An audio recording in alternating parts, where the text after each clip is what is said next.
हाँ आ रहा हूँ। मरेगा साला आज मेरे हाथों।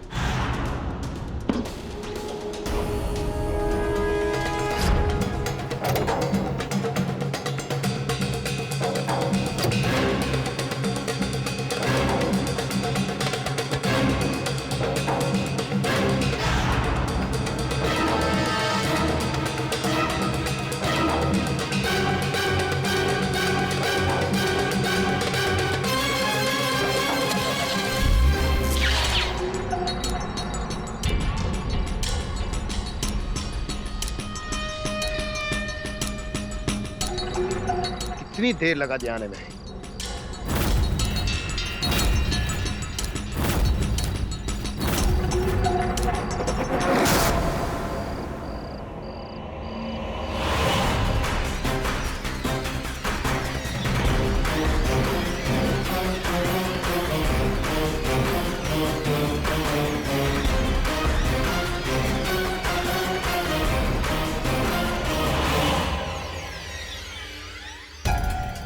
बड़े जल्दी आ गए तुम।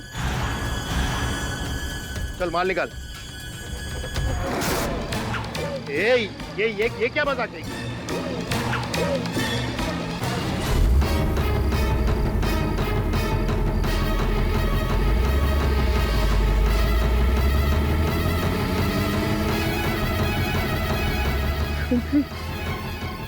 आप इस तरह सच्चाई को कैसे झुटला सकते हैं मिस्टर तिवारी? यहाँ इस रिकॉर्ड में जिन जिन विक्टिम्स के नाम दर्ज हैं, मैंने उन सबसे बात की है और उनका कहना है कि उनको एक पैसा कमीशन नहीं मिला। तो क्या मैं झूठ बोल रहा हूँ? सारे पैसे अपनी जेब में डालूंगा। हमें क्या पता। हमने सुना है कि नोएडा में आपने 100 एकड़ जमीन खरीदी है। मिस्टर आचार्य, तुम इस तरह मुझ पर नीचे इल्जाम नहीं लगा सकते। आप इतना गुस्सा क्यों हो रहे हैं मिस्टर तिवारी? मैं तो सिर्फ आपसे सवाल पूछ रहा हूँ और आप हमारी जनता को इतने जवाबदेही तो हैं। गलत सवाल है तुम्हारा। मुझ जैसे व्यस्त मंत्री को अपने चैनल में बुलाकर उसका अपमान करना तुम्हें बहुत भारी पड़ेगा मिस्टर आचार्य। यही है वो कमीना मिस्टर पाठक जिसने मेरे हस्बैंड को फंसाया है। Please mister Tiwari, behave yourself.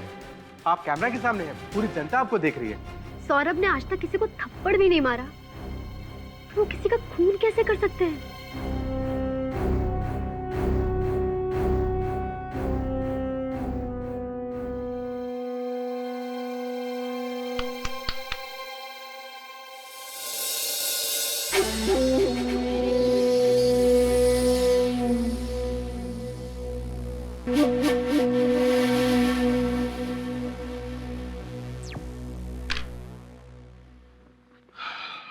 आपके पति सौरभ का स्वयं मैं भी प्रशंसक हूं। हर रात उसका कार्यक्रम देखता हूं। उसका केस अवश्य लड़ूंगा मैं, किंतु उससे पहले मैं भेंट करना चाहूंगा उससे। क्या क्या घटा उस समय उसके मुख से सुनना चाहूंगा। चलिए, इस केस के बारे में तुम जितना जानती हो बता दो, मैं लिख लेता हूं।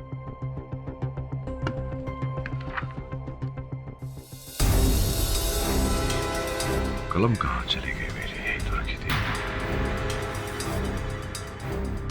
चलिए, पेन चली सही। बताइए। हाँ, मैं बताती हूँ आपको सब। मिस्टर पाठक, मैं राजेश चक्रधर से सिर्फ वहां मिलने गया था, पर जैसे ही मैंने अपनी गाड़ी पार्क करी और मैं उसके पास पहुंचा, वो मर चुका था।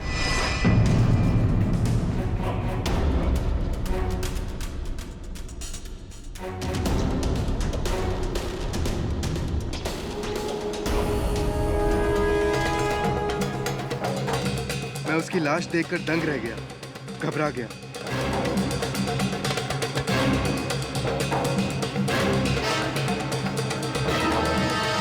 और फिर वहां से अपनी गाड़ी में घर चला गया।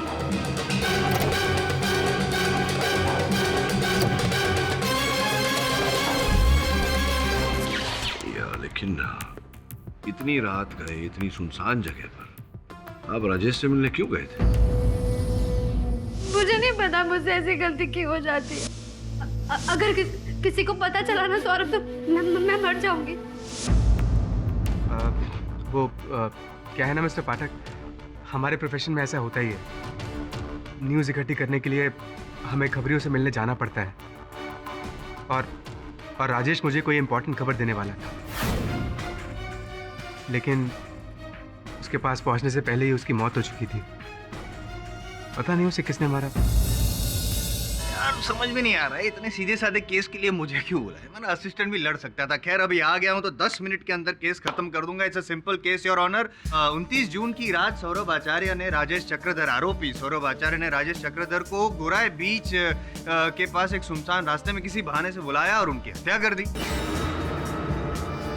हत्या करने के बाद जब सौरभ आचार्य अपनी गाड़ी में जा रहे थे तब राजेश चक्रधर के भाई अशोक चक्रधर ने इनको जाते हुए देख लिया, गाड़ी को देख लिया और नंबर नोट कर लिया अपनी हथेली में। जी हाँ सर, MH048973 यही उस कार का नंबर है सर। सफेद कलर की कार थी सर। और जब पुलिस को सौरभ आचार्य की गाड़ी जो थी वहां पे पार्क्ड मिली इनके घर के पास, तो उनके ग्लव बॉक्स में से एक गन भी मिली योर ऑनर। ये वो यही गन है योर ऑनर। और बैलिस्टिक रिपोर्ट से साफ साबित होता है जो आपकी मेज पे पड़ी है कि राजेश चक्रधर के शरीर से जो 3 गोलियां पाई गई है वो इसी गन से चलाई गई है। और फॉरेंसिक रिपोर्ट का ये कहना है कि इस गन पे जो उंगलियों के निशान है वो सौरभ आचार्य के है। 5 मिनट के अंदर अंदर इतने सारे सबूत मैंने पेश कर दिए हैं तो कोई बेवकूफ भी समझ जाएगा कि खूनी कौन है। यही तो प्रॉब्लम है योर ऑनर कि बेवकूफों की सोच नहीं होती, समझ नहीं होती है, इसीलिए उन्हें बेवकूफ कहा जाता है। अब बेवकूफ ने ये नहीं सोचा कि राजेश चक्रधर जो एक खबरी था, जिनसे खबर प्राप्त करने सौरभ वहां गए थे, सौरभ उनकी हत्या क्यों करेंगे? एक मिनट ये गुप्त बात आपको कैसे पता चली? I mean, आपको किसने कह दिया कि राजेश चक्रधर एक खबरी था? मैं केस लड़ रहा हूँ, मेरा मौकिल है। नहीं, to the best of my knowledge, मैं भी प्रोसिक्यूटर हूँ। To the best of my knowledge Rajesh Chakradhar एक डिपार्टमेंटल स्टोर में फुल टाइम नौकरी करता था। और मैं यूं ही नहीं कह रहा हूँ, साबित भी कर सकता हूँ। उसके लिए योर ऑनर मैं मीरा जो उसी डिपार्टमेंट स्टोर में काम करती है उसको यहाँ पे बुलाकर साबित कर दूँ। Permission granted.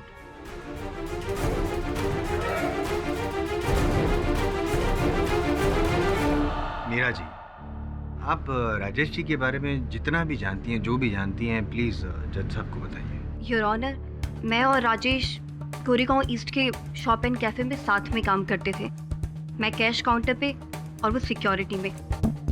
हम लोग पिछले 4 साल से एक दूसरे को जानते हैं। और सर, मुझे नहीं लगता कि उसे मीडिया या पॉलिटिक्स की कुछ भी नॉलेज होगी सर। और मुझे बिल्कुल भी नहीं लगता कि वो एक खबरी हो सकता है। मुझे लगता है कि ये झूठ बोल रहे हैं। नहीं मीरा जी, देखिए क्या होता है कि खबरी का जो काम होता है वो छिपकर किया जाता है। शायद आप ये नहीं जानती, हो सकता है कि वो खबरी रहे हो, आपको इस बात का ज्ञान ना रहा हो। सर, इन सब के बारे में मुझे कुछ नहीं पता है। जहाँ तक मुझे पता है वो एक खबरी नहीं थे। जहां तक इन्हें पता है वो खबरी नहीं थे। जहां से इन्हें नहीं पता, क्या आपको वहां से कुछ पता है जो आप अदालत में साबित कर सकते? करूंगा ना। करिए, चाहने को कह दीजिए। आप जाइए।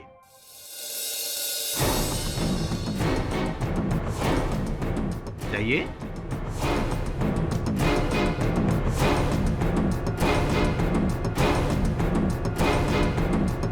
मीरा, आप अपनी जगह पर बैठ जाइए प्लीज। योर ऑनर, मैं कुछ कहना चाहती हूँ। कहिए। सर, मैंने उस लड़की को कहीं देखा है।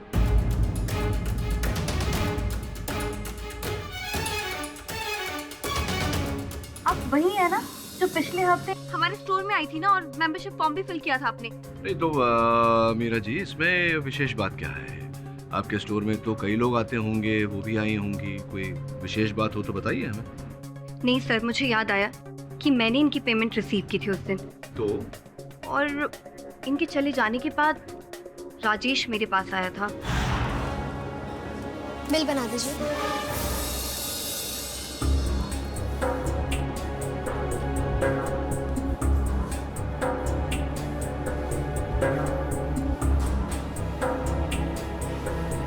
कैश पेमेंट और कार्ड पेमेंट?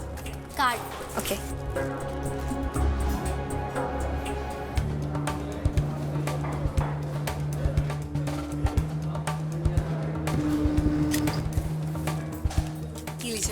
Thank you.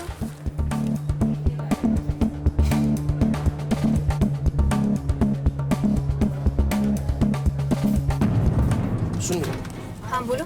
वो जो भी मरून ड्रेस में लेडी शॉपिंग करके गई ना, उसने कार्ड पेमेंट किया या कैश पेमेंट किया? कार्ड से। क्यों? कुछ नहीं, उसने मेंबरशिप फॉर्म भरा है? हाँ। देना जरा मुझे।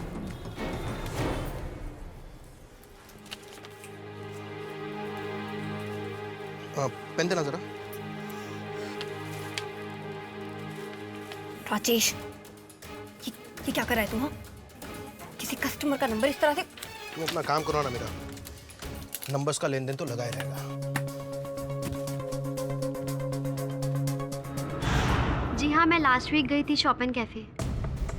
वहाँ मैंने मेंबरशिप का फॉर्म भी भरा था, पर मुझे ठीक से याद नहीं है कि वहाँ काउंटर पर जो लड़की थी वो मीरा ही है। नहीं वो जो लड़की थी काउंटर पर मीरा, उन्होंने अभी अभी कथन दिया अदालत में कि आपके मेंबरशिप फॉर्म पर से आपका टेलीफोन नंबर लिया था राजेश ने। मैं इसलिए पूछ रहा हूँ जायसवाल साहब, इस तरह से घूरिए मत। सुंदर लड़की है, अक्सर होता है कैफे में जब लड़कियां जाती हैं, लड़के नंबर लेकर लड़कियों को फोन करते हैं। क्या आपको किया था राजेश ने फोन? नहीं, मेरे पास ऐसा कोई कॉल नहीं आया था। क्यों? वैसे मैंने उस दिन फॉर्म पर अपने हस्बैंड का नंबर लिखा था, क्योंकि मैं अपना नंबर चेंज कर रही थी। योर ऑनर पाठक साहब, सौरभ आचार्य को राजेश ने सिर्फ फोन ही नहीं किया था, बट ऑफिस में मिलने भी गया था। और मैं यूं ही नहीं कह रहा हूं, मैं साबित कर सकता हूं, और उसके लिए मैं मयंक को यहाँ कटघरे में बुलाना चाहता हूं।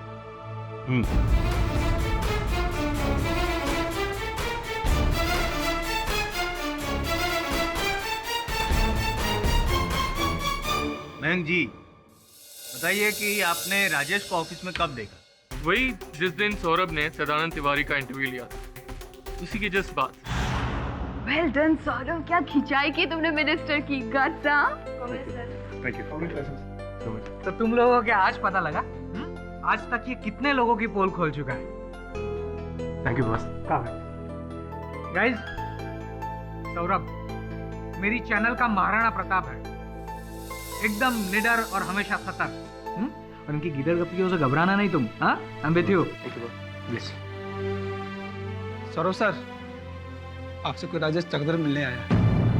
हाँ, मेरी उनसे फोन पे बात हुई थी, उन्हें मेरे केबिन में भेज दो। ठीक सर। वो सौरभ सर का केबिन वहाँ पर। ठीक है।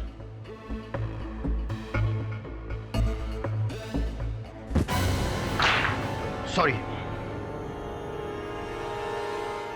माफ कीजिएगा।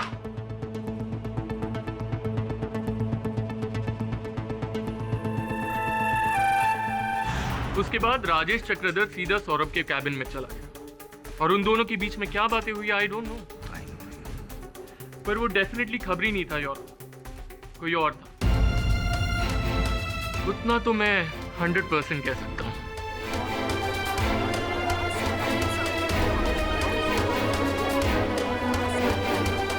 मिस्टर सौरभ आचार्य, क्या आप राजेश चक्रधर के बारे में कुछ और सच्चाई बताना चाहेंगे अदालत को, जो अब तक अदालत को नहीं मालूम?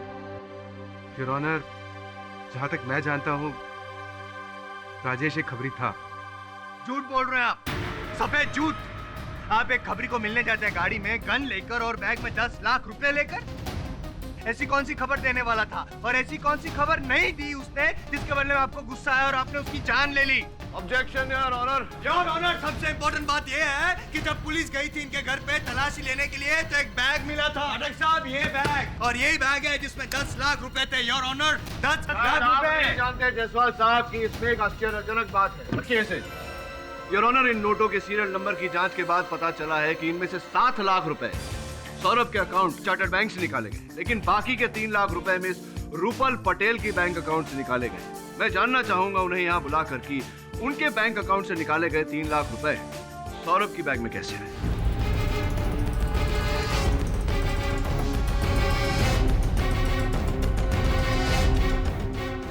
ये 3 लाख रुपए आपने अपने बैंक से निकाले थे, क्या ये सही है?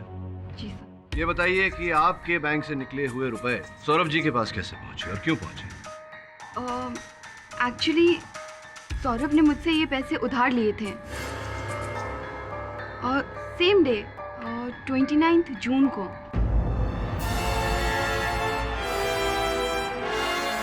और कुछ काम डिस्कस करने के लिए मैं उसके कैबिन में गई थी। सौरभ, आज शाम की न्यूज़ डिबेट के लिए हमने कुछ फैक्ट्स इकट्ठे किए, डिस्कस करनी थी तुम्हारे साथ। रूपल प्लीज यार, मुझे 2-3 दिन के लिए माफ कर दो। तुम्हें जो भी काम है बॉस के साथ मिलकर हैंडल कर लो। पर तुम इतने परेशान क्यों नजर आ रहे हो? Any problem? हाँ यार, है एक प्रॉब्लम। खैर छोड़ो आप। कम ऑन, बताओ, maybe I can help you.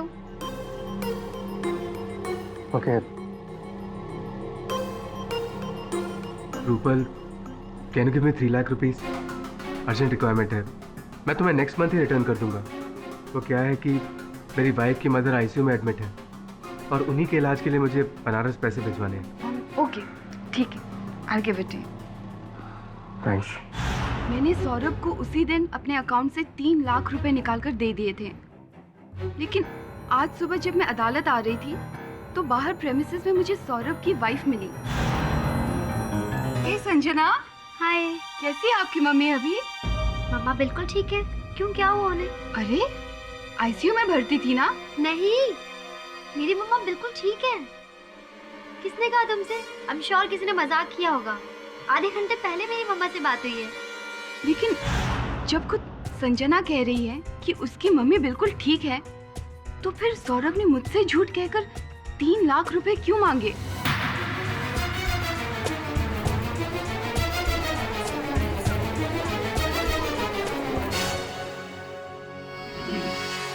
Pathak sir, चिंता हो रही है आपकी।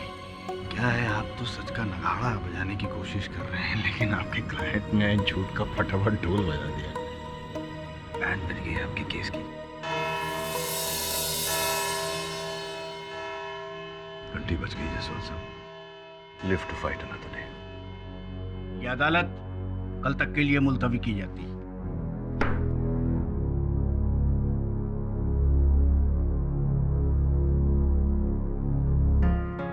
क्या कर रहे थे? सर, मेरी बाइक की चाबी सर। कमाल है, कभी पेन गुम हो जाती है, कभी बाइक की चाबी। पता नहीं कहाँ गायब हो गई। पाठक जी, जी? आपका चेक। अरे नहीं, इसकी क्या जरूरत थी? केस तो अभी भी। फर्स्ट ईयरिंग की फीस। Thank you.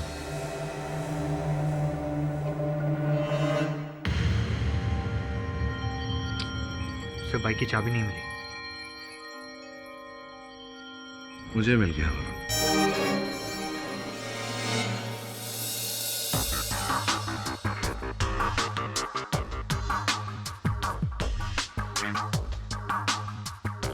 क्या वो सर, संजना जी ने कम पैसों का चेक बनाया? नहीं, पैसे तो ठीक दिए हैं, साथ ही साथ एक संकेत भी दिया है। हाँ, तो इस डायरी में मेरी जो लिखावट है और इस चेक के लिफाफे पर जो लिखावट है संजना जी की, वो उसी स्याही से लिखी गई है, उसी कलम से, जो स्याही का उपयोग मैं करता हूँ, सेंटेड फॉर रिडाइंग। सर, और आपका पेन तो ऑफिस से गायब हो गया था। हाँ, इसका मतलब ये होता है कि वो कलम संजना जी ने गायब की थी।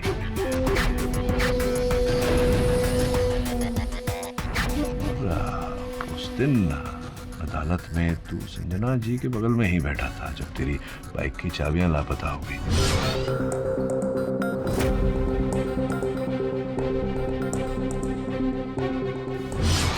हाँ सर, मेरे बगल में बैठी। इसका मतलब एक काम कर, इसके पीछे चक्कर क्या है ये पता लगाने के लिए तुझे संजना के घर जाना पड़ेगा एक बार। मुझे लगता है कहीं ना कहीं ये सौरभ की झूठ से जुड़ा हुआ है। मैं खुद हैरान हूँ, मुझे नहीं पता राजेश ने मीरा से मेरा नंबर क्यों लिया। क्या काम होगा उसे मुझसे? और मुझे नहीं लगता कि राजेश ने सौरभ को कोई कॉल किया, क्योंकि अगर ऐसा कोई फ़ोन उनके पास आया होता तो वो मुझे ज़रूर बताते, पर सौरभ ने मुझसे ऐसा कोई जिक्र नहीं किया। मैं कह रही हूँ ना, ये सारी प्लानिंग उस मिनिस्टर की है। आप बिल्कुल टेंशन मत लीजिए, सच जो भी है बहुत जल्दी सामने आ जाएगा। अब संजना जी, आपके घर में शक्कर और चाय पत्ती तो होगी? Of course. If you don't mind, क्या मुझे चाय मिल सकती है? श्योर।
क्लेप्टोमेनिया, चोरी करने की बीमारी। मेरी वाइफ एक क्लेप्टोमैनियक है। उसे छोटी मोटी चीजें चोरी करने की आदत है, लेकिन ये सब वो लालच के लिए नहीं करती है। पता नहीं, एक तरह की तलब है। सौरभ, तुम्हारी पसंद की खीर बनाई।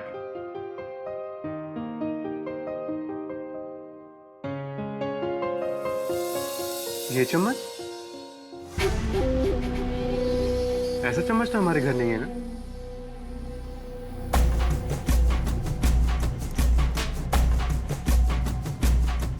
उस रात जब हम डिनर करने गए थे क्लासिक होटल में, वहां देखा था मैंने ये चम्मच।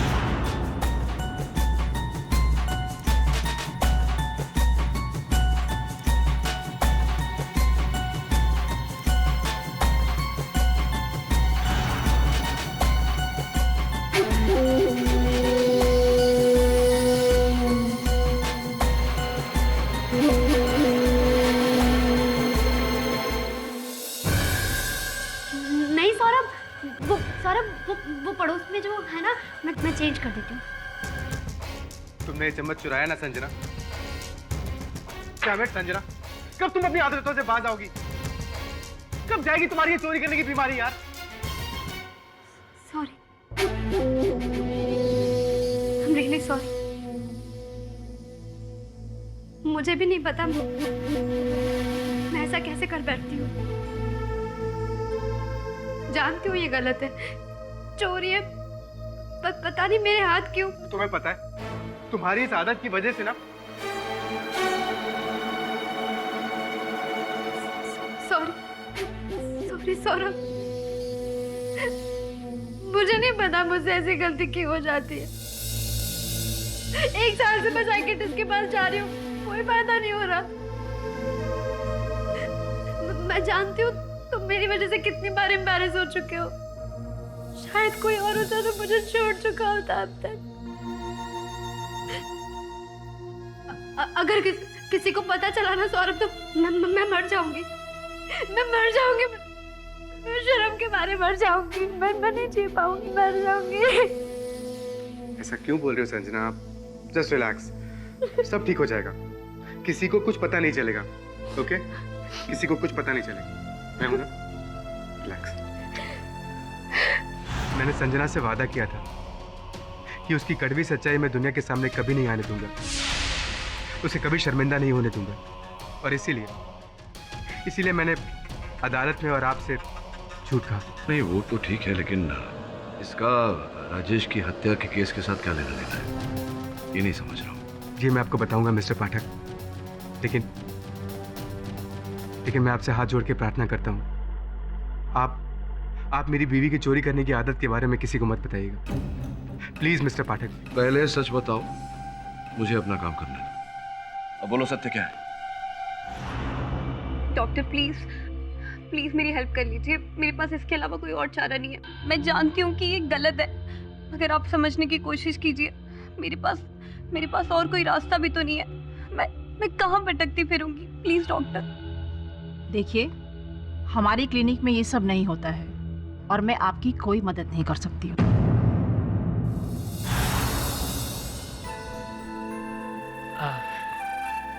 Sorry if I'm disturbing you. Not at all. Have a seat, please. Thank you, sir. Tell me. Boss, वो सौरभ का कुछ पता नहीं क्या होगा, फांसी या फिर उम्र कैद। पर हमें तो 100% अपने शो के बारे में सोचना होगा, और खासकर 9 बजे की न्यूज़ डिबेट जिसके इतने सारे व्यूअर्स हैं, उसके लिए तो नया होस्ट तो डिसाइड करना होगा। इतना टेंशन क्यों ले रहे हो मैंक? होस्ट हमारे सामने है। सी मैंक, 9 o'clock का जो डिबेट शो है वो अब से रूपल होस्ट करेगी। Oh my God! Congrats, Rupal. Thank you, Mr. Desai. Pleasure. Congrats. Thank you. Hello, अच्छा जीवन बीमा वाले बोल रहे हैं? हाँ जी, बोलिए। जी राजेश का सब कुछ मैं ही हूँ, मेरे सिवा और कोई नहीं है उसका। हाँ तो कब आ रहे हो आप लोग बीमा का पैसा लेकर? हाँ हाँ तो थोड़ा जल्दी आना प्लीज। हाँ जियो भाई, तू ऊपर गया तो गया लेकिन नीचे मुझे सेट कर गया। तू चिंता मत कर, तेरा श्राद्ध मैं बड़े धूमधाम से रीति रिवाज से करूंगा ताकि तेरी आत्मा भी कहीं सेट हो जाए। मजा आ गया। योर ऑनर, इस मुकदमे को आगे बढ़ाने से पहले मैं कुछ वस्तुएं अदालत के समक्ष प्रस्तुत करना चाहूंगा। Permission granted.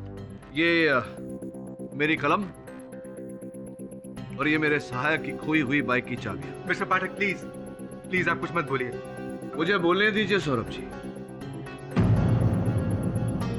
सच को छिपाकर कभी किसी को कोई लाभ नहीं हो, और मैं यहाँ आपके पत्नी की भावनाओं को ठेस नहीं पहुंचाना चाहता, केवल सत्य को बाहर लाना चाहता। ट्रस्ट मी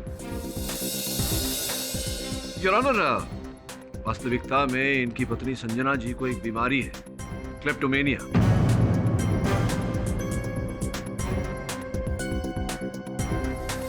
उन्हें वस्तुएं चुराना तो नहीं कह सकते योर ऑनर, उठाने की बीमारी है अपना समझकर। और योर ऑनर, ये your honour doctor Mehul Shukla का ये प्रिस्क्रिप्शन जहां से संजना जी चिकित्सा करवा रही थी, इस बात का प्रमाण है। आपके प्रमाण का मुझे सम्मान है पाठक साहब, लेकिन इनकी जो निजी बीमारी है उसका हवाला देके आप केस को भटकाना क्यों चाहते हैं? क्योंकि इस केस का प्रारंभ इस बीमारी के कारण ही हुआ था मिस्टर जायसवाल। संभवतः आपको इस बात की जानकारी नहीं होगी कि ये केस उसी दिन शुरू हुआ था जिस दिन Sanjana ji shop and cafe में गई थी। वहाँ वाउचर भरा था उन्होंने, एग्रीमेंट, वहाँ से उन्होंने ये इत्तर की बोतल चुरा कर अपने बैग में रखी थी।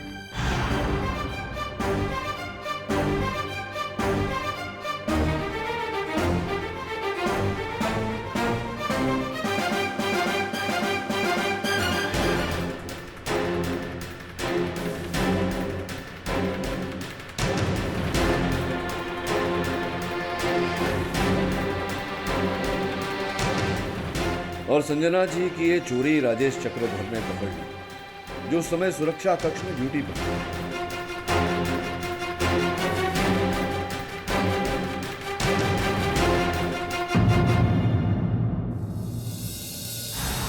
इस घटना के पश्चात योर ऑनर, जैसा कि मीरा जी ने अपने कथन में कहा था, राजेश जी ने उनके मेंबरशिप फॉर्म पे से नंबर लिया, उन्हें फोन किया, लेकिन चूंकि वो नंबर सौरभ जी का था, घंटी इनके फोन पर बजी।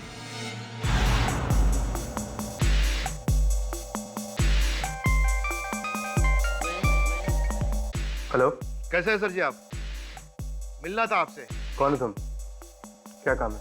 काम तो आपका है सर, मेरा नहीं है। मेरा काम? अरे एक बार सर आप मिल तो लो, कुछ इंटरेस्टिंग चीज दिखानी आपको। अरे सर ज्यादा सोचिए मत, अगर मुझसे नहीं मिलेंगे ना तो बहुत पछताओगे। बस ये समझो सर, लाइफ स्टिंग ऑपरेशन। जल्दी बताइए कहाँ मिलूं? Meet in the office. इसके बाद राजेश सौरभ से मिलने इनके ऑफिस पहुंचा। बाय गॉड, बहुत बड़ा फैन हूँ आपका मैं, रोज टीवी पे देखता हूँ। क्या बोलते हैं आप, बड़ा मजा आता है सर। बोलो, क्या स्टिंग ऑपरेशन दिखाना चाहते हो? लेकिन एक बात का याद रखना, अक्सर हमारे पास लोग नकली टेप्स लेकर आ जाते हैं पैसे कमाने के चक्कर में, सो बी केयरफुल। नकली कुछ नहीं है, सब कुछ असली है, लेकिन बैठकर दिखाऊंगा तो बड़ा अच्छा लगेगा। Have a seat. आपके लैपटॉप में सीडी चलता है? जी हाँ। ये जरा चलाइए। लेकिन क्या है इसमें? अरे सर सब कुछ बता दूंगा तो देखने में क्या मजा आएगा, आप खुद ही देख लीजिए। Live sting operation.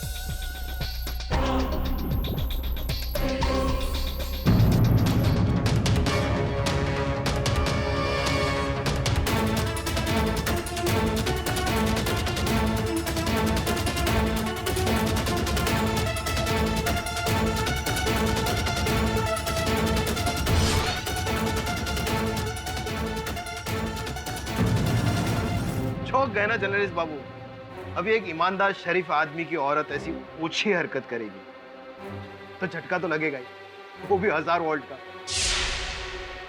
अरे खैर छोड़िए, इन सब चीजों से मुझे क्या लेना देना, आपसे ज्यादा नहीं लूंगा, क्योंकि आप एक होनहार रिपोर्टर है। तो सिर्फ 10 लाख। 10 लाख 2 दिन के अंदर दे जाना और ये सीडी ले जाना, ठीक है? कमीने, तू मुझे ब्लैकमेल करेगा? रुक रुक, मैं अभी पुलिस को फोन करता हूँ। अरे ना ना ना, पुलिस को बुलाने की क्या जरूरत है?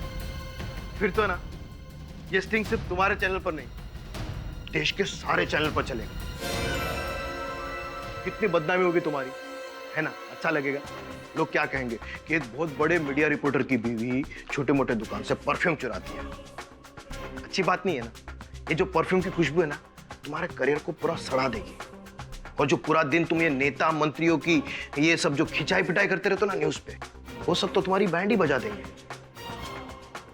सिर्फ 10 लाख का सवाल है, 10 लाख। जोर जबरदस्ती नहीं है। अगर आप कहेंगे तो मैं यहाँ से चला जाऊंगा, रिवर्स गियर मार के यहाँ से चला जाऊंगा और सीधा जाऊंगा मंत्री जी तिवारी जी के पास जाऊंगा। वो वैसे भी आप पे घात खाए हुए, वो तो ये सीडी 20 लाख में लेने को भी तैयार हो जाएगी। सोच लो, कोई जोर जबरदस्ती नहीं है। 10 लाख या फिर करियर पे लात।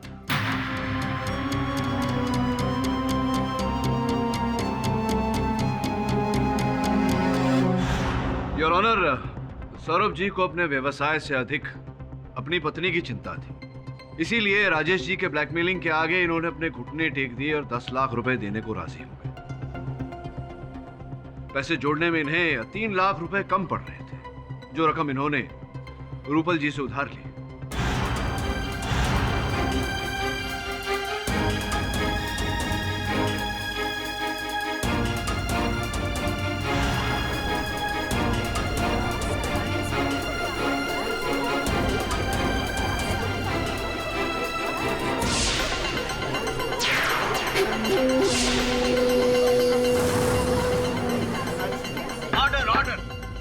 वेरी गुड पाठक साहब, पूरी कहानी बता दी है तो क्लाइमेक्स भी बता दीजिए ना प्लीज। शायद आप थक गए होंगे, मैं बता देता हूँ। सीनियर है यहाँ। योर ऑनर, अब तक हमें ये पता नहीं चल रहा था कि आखिर सौरभ जी ने राजेश जी का खून किया क्यों, लेकिन अब तो वो भी पता चल गया। मोटिव ऑफ मर्डर क्लियर हो गया योर ऑनर। मैंने किसी की हत्या नहीं की है योर ऑनर। मैं तो राजेश को 10 लाख रुपए देके सीडी हासिल करने गया था, लेकिन वहां पहुंचने से पहले ही राजेश मर चुका था। झूठ बोल रहे हैं आप। खून कुछ हुआ नहीं था, खून आपने किया है। खूनी और कोई नहीं, आप ही है, क्योंकि आपकी गाड़ी के ग्लव बॉक्स में ही गन मिला है। I object your honour. Objection overruled. Your honour, किसी की गाड़ी से हत्या का औजार मिलने से कोई हत्यारा प्रमाणित नहीं हो जाता। अच्छा, तो पाठक साहब, आपका ये जो क्लाइंट है वो अगर फिरौती की रकम देने गया था तो अपनी गाड़ी में गन लेके क्यों घूम रहा था, वो भी मर्डर वेपन, क्यों? वो मैं आपको बताता हूँ योर ऑनर। वो गन मैंने अपनी प्रोटेक्शन के लिए रखी थी, क्योंकि एक इंटरव्यू के बाद मुझे धमकी भरे कॉल्स आने लगे थे।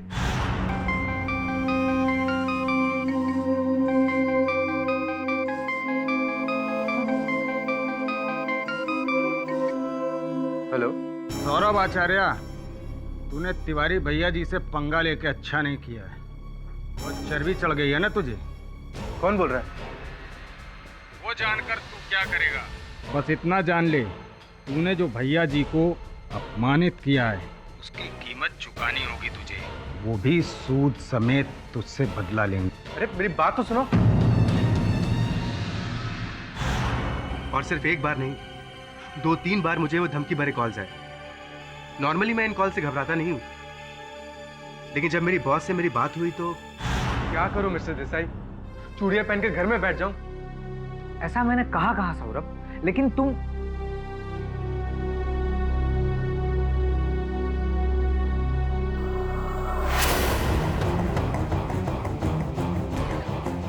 Keep it with you.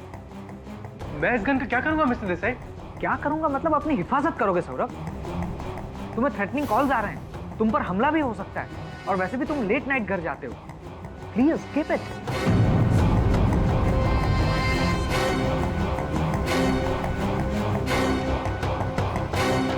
Thanks. और उसके बाद मैंने गन को कार के ग्लव बॉक्स में रख दिया, क्योंकि मैं जानता था कि घर के अंदर और ऑफिस के अंदर मुझे कोई खतरा नहीं है। यहाँ पे खतरा है, पता है हमको? क्या आपने मतलब गन राजेश से जब मिलने गए तब गन आपने डैशबोर्ड यानी कि ग्लव बॉक्स में रखी थी, सही? जी। और उसके बाद आप गाड़ी से उतरकर चल के गए राजेश से मिलने के लिए। तो मेरे हाथ में गन नहीं थी, सिर्फ बैग मेरे हाथ में था। गन नहीं थी, बैग ही था ना? जी। चलो मान लेते हैं ना, आपकी बात मान लेते, कोई बात नहीं। लेकिन आप जब निकले तब आप गाड़ी तो आपने लॉक की होगी, वो रिमोट कंट्रोल आता है ना, चींचू चींचू।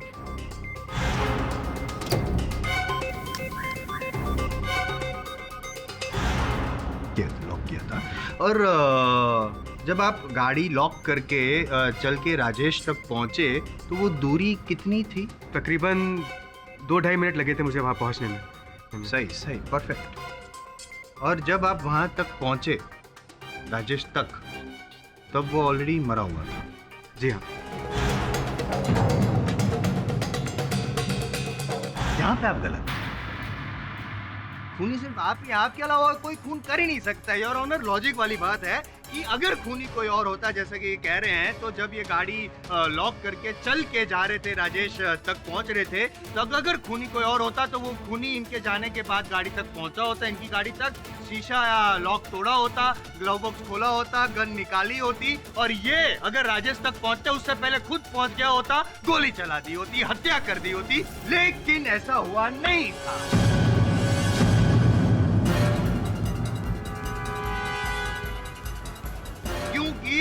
जब तक सबसे पहले तो ये जनाब वहाँ पे पहुंच चुके थे योर ऑनर, और अपना काम तमाम कर चुके थे। नहीं, मैंने ऐसा कुछ नहीं किया। अरे तो फिर सिर्फ दो मिनट के अंदर कैसे आप वहाँ पे पहुंचे? उससे पहले क्या कोई भूत आया जो उड़ता उड़ता आया, आपकी गाड़ी का शीशा खोला, ग्लव बॉक्स खोला, गन निकाली, उड़ता उड़ता वापस गया और फिर गोली भी चला दी? ऐसा हुआ था क्या? है देखिए मेरी क्या देखूं मैं? आप नहीं देख सके थे कि कौन था वो बंदा जिसने गोली चलाई? अरे देखा नहीं, चलो कोई बात नहीं, इनविजिबल भूत था, लेकिन क्या गोली चलने की आवाज भी नहीं सुनी आपने? हाँ, अरे झूठ बोल रहे हैं। कितना उल्लू बनाएंगे आप सबको, कितनी झूठी कहानी बनाएंगे? मैं मानता हूँ कि गन कार के ग्लव बॉक्स में थी, मगर मुझे नहीं पता उस गन से खून कैसे हुआ।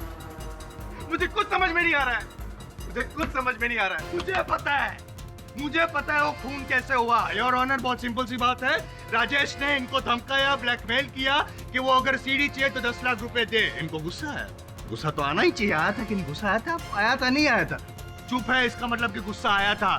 लेकिन अपनी जो पत्नी थी उसकी बीमारी को छुपाने के लिए वो वहां तक गए, राजेश को पैसे देने के लिए गए, लेकिन इनके अंदर का जो गुस्सा था उसको वो झुका नहीं पाए योर ऑनर, और राजेश चक्रधर को मार दिया। End of case. आप फैसला सुना दीजिए योर ऑनर।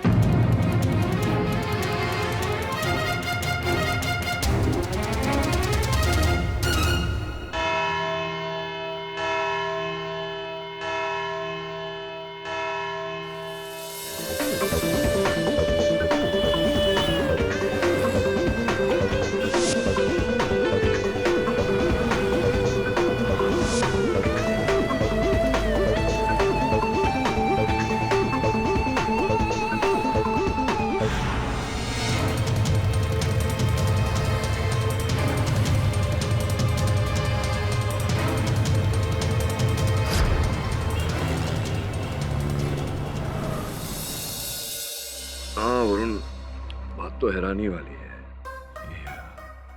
मयंक और तिवारी के बीच में क्या नाता हो सकता है? कुछ समय पहले एक राष्ट्रीय चैनल पर तिवारी ने सौरभ को जान से मार देने की धमकी दी थी। क्या लगता है तुझे, कहीं ऐसा तो नहीं कि मयंक की सहायता लेकर तिवारी ने यह खेल रचा हो? सर, मुझे भी ऐसा ही लग रहा है। सर, एक और बात है, सौरभ की जगह उनके बॉस सिद्धार्थ ने रूपल को प्रमोट किया है। अब उनके चैनल की लीडिंग रिपोर्टर रूपल है। हाँ माँ, बहुत बड़ा ब्रेक मिला है मुझे। अब आप देखना मैं पापा का नाम कैसे रोशन करती हूँ। बस एक बार, 1 मिनट मामा, दरवाजे पे कोई है, मैं आपको थोड़ी देर में फोन करती हूँ।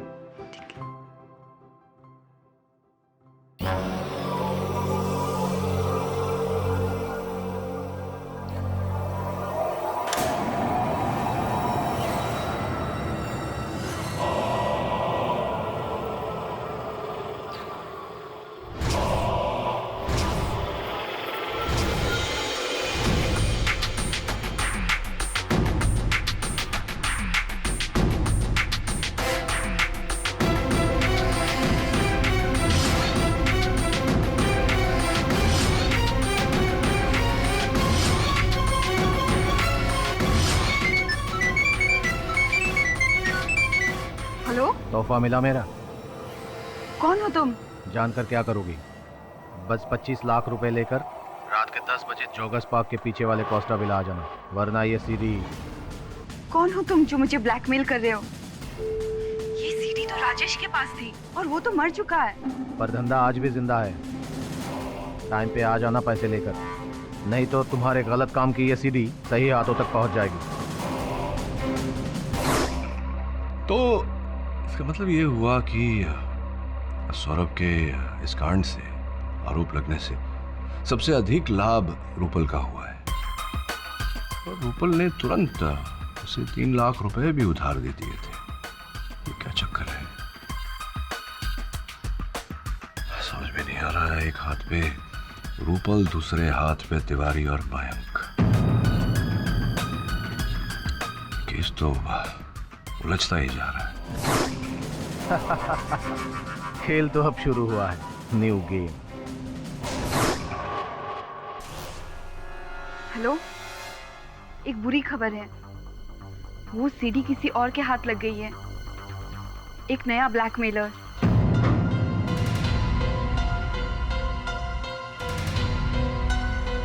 मिस्टर देसाई, मुझे आपसे कुछ अर्जेंट बात करनी है right now. Call you back.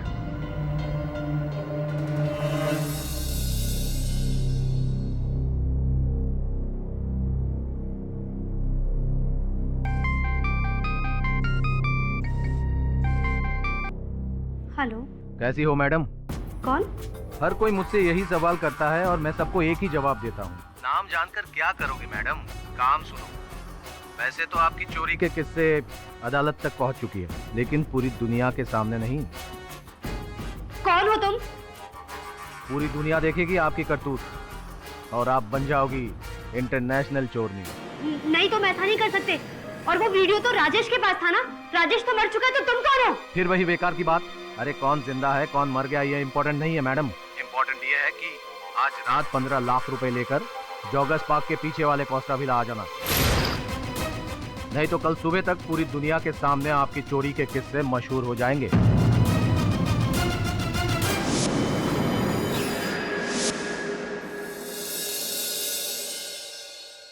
नया ब्लैकमेलर पीसीओ से फोन कर रहा था। कॉल ट्रेस हुआ क्या फॉर्म?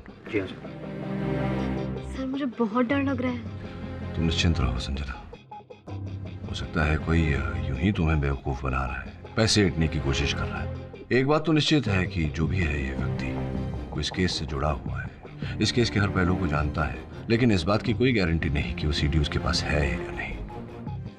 तो बुलाया है तो मिलने तो जाना पड़ेगा। जाएगा बोला? Yes sir.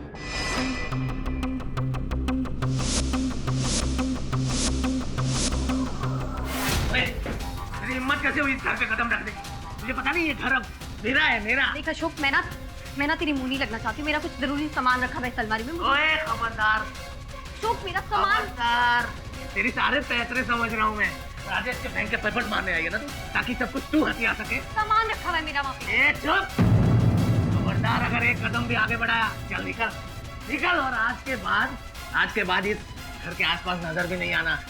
नहीं तो टांग तोड़ के तेरे हाथ में दे दूंगा। चल।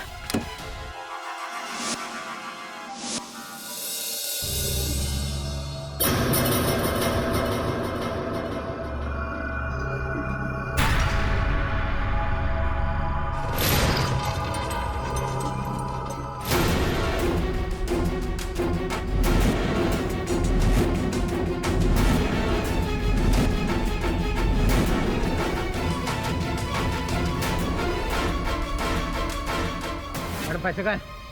अरे वो मैडम पैसे।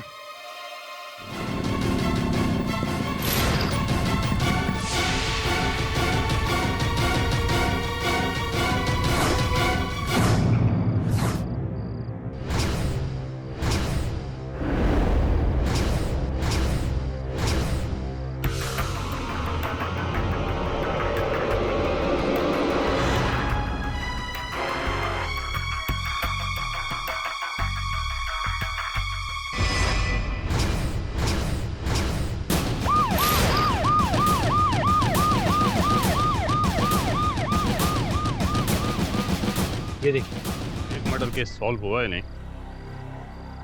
दूसरी लाश गिर गई। लेकिन इंस्पेक्टर यादव, ये तो तय हो गया कि सौरभ आचार्य कातिल नहीं है, कोई और है। ये वाइन शॉप की पर्ची मिली। Sunshine wine shop. Havaldar ji साहब। पता करो ये पर्ची किसकी है, किसने वहां से शराब खरीदी है। अरे यार, क्या हुआ वहाँ? एक्सक्यूज मी शिफाली, मैंने तुम्हें कितनी बार बोला है ऑफिस में मुझे मत फोन किया करो। अरे तुम जानती हो ना।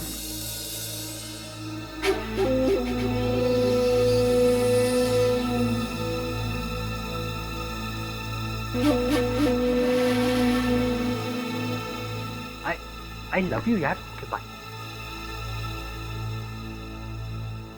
आप अभी तक गई नहीं? जब तक मुझे ब्लैकमेलर का पता नहीं चलेगा मुझे नींद नहीं आएगी। वरुण, क्या हुआ वहाँ पर? वो वरुण, क्या सुन रहा हूँ? रूपल की हत्या हो गई? क्या? हाँ सर, मैं जब कौशबिला पहुंचा तो थैंक गॉड मैं घर नहीं गई। उस ब्लैकमेलर ने उसे मारा होगा। देखिए संजना जी, आप निश्चिंत रहिए। किसने किसको मारा ये तो तहकीकात के बाद ही पता चलेगा। आप जाइए, घर जाइए, और अगर आपको किसी ब्लैकमेलर का या कोई धमकी भरा फोन आता है तो मुझे सूचित कीजिए। जाइए आप।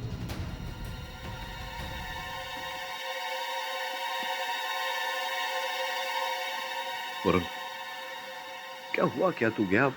क्या कुछ मिला? सर, एक वाइन शॉप की पर्ची मिली थी, मैंने इंस्पेक्टर यादव को दे दी। और फिर जब मैं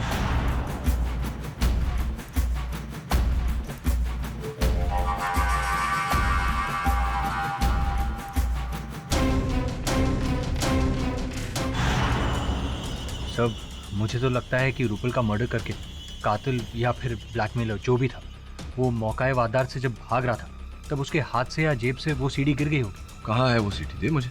सर, मेरे बैग में।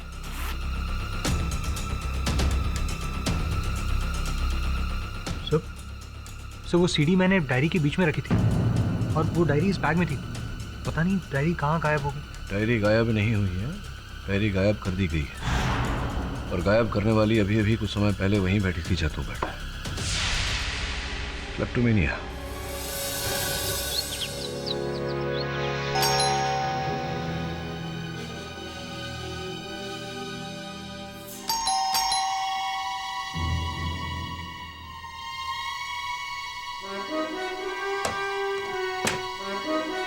कौन?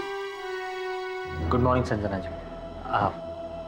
सॉरी सुबह सुबह आपको डिस्टर्ब कर रहा हूँ। एक्चुअली देखिए, बुरा मत मानिए, कल रात आप केडी सर के ऑफिस आई थी। कहीं गलती से आप मेरी डायरी नहीं, आई मीन अनजाने में, यू सी, देखिए उस डायरी में ना एक बहुत इंपॉर्टेंट सीडी है।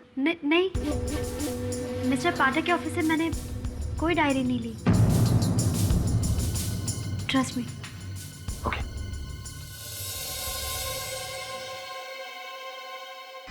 हाँ सावंत, पता किए थे वाइन शॉप का? शाबाश, चलो गाड़ी निकालो।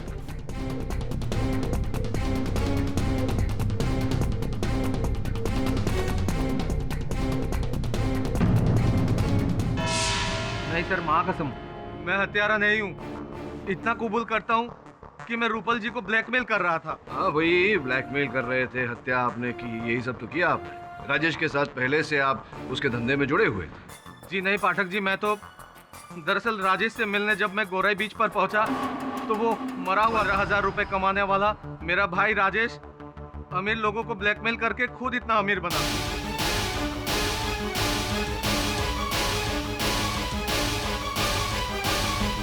मेरे अंदर भी थोड़ी लालच आ गई साहब। जैसा मैंने किसी का खून नहीं किया, और रूपल जी से मिलने जब मैं तय वक्त पर पहुंचा तो वो मरी पड़ी थी साहब। आप ही के साथ ऐसा क्यों होता है कि जब आप पहुंचते तो लाश वहां पहले से पड़ी होती है? खत्म नहीं हो रहा कुछ मुझे। और ये राजेश जी के मृत्यु के बाद तो उनकी पूरी धन संपत्ति, मकान इत्यादि सबके मालिक आप ही बन बैठे हैं। तो ये है आपकी हत्या का मकसद? आपने सोचा रोज अपने भाई से 200-400 रुपए क्या मांगने, एक ही बार में सफाया करके पूरी धन संपत्ति प्राप्त कर? क्यों? जी नहीं सर, मैंने अमीर बनने का सपना जरूर देखा था, पर मेरे भाई को मारकर नहीं। सर, राजेश की जिस संपत्ति के बारे में आप बात कर रहे हैं उस पर मुझसे ज्यादा किसी और की नजर थी। अच्छा, किसी और की? रियली? किसकी किसकी बताइए। कल रात को भी जबरदस्ती घर में घुसकर अपना हक जताने आई थी। वो सामने बैठी है मेरी भाई की प्रेमिका। कौन? मीरा?